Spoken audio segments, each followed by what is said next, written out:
Hi everybody! Today we're starting a new painting. This is from the cover off a Watercolour magazine. Gorgeous, gorgeous painting of daisies.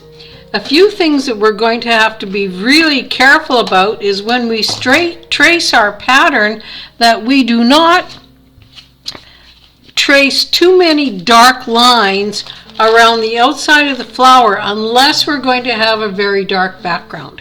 So we're going to use this pattern, this paper as a pattern. We're going to trace just the daisies, and I think these 3 daisies will be nice. I'm going to place those on the paper. You know, that seems to be a pretty good composition.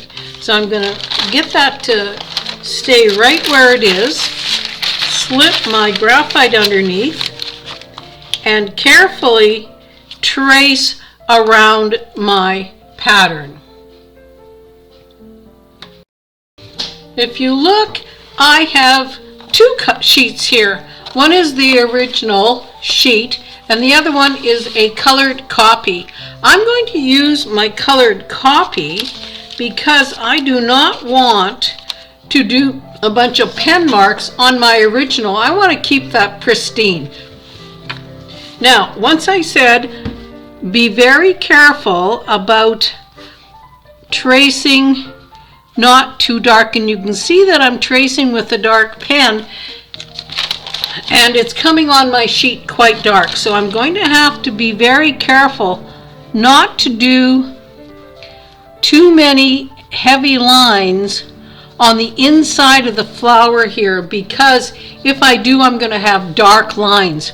I'm going to do my little dark triangles in between the petals. Then I know that I can extend the petals to the outside edge. So if I have an inside line here and an outside line here, I know that I can continue that line with my paintbrush and not get a great big heavy dark line on the inside of my flower here where I don't want a big black line. Now we're going to just scurry this along, do a little bit of this wonderful, wonderful picture, and I'm being very careful to be precise about what I'm doing so that I can memorize what I am doing, so that when I go to paint it, it's going to be in my memory and help me remember what I was drawing. So there's one flower. It's got a little bit of a stem, and then there's another one right here. Similar but slightly different. So once again, let's start with our little dark triangles. The bottom edge of the petals that are overlapping the stamen. So you can see that I have just done the little center area that will help me indicate where these petals are coming from.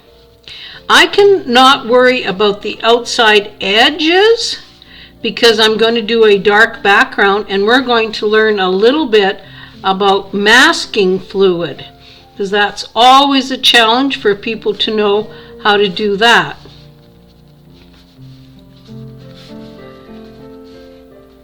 Almost done here. One more. There's some wonderful shadows in here, and while I've got this paper handy, I'm going to write on my tape shadows so that I remember I want to put shadows in there.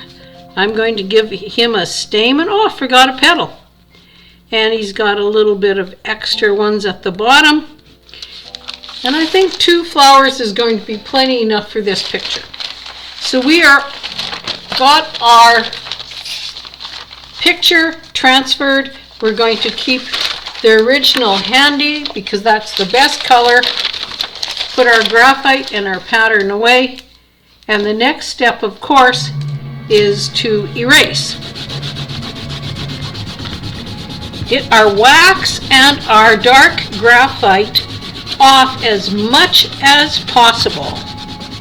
You want to get back to a ghosty image that does not have any wax on the paper that's going to resist the paint. So there's our picture and our pattern. The next step will be to figure out what kind of colors we're going to use. So let's get a sample piece of paper and get ready to choose our colors.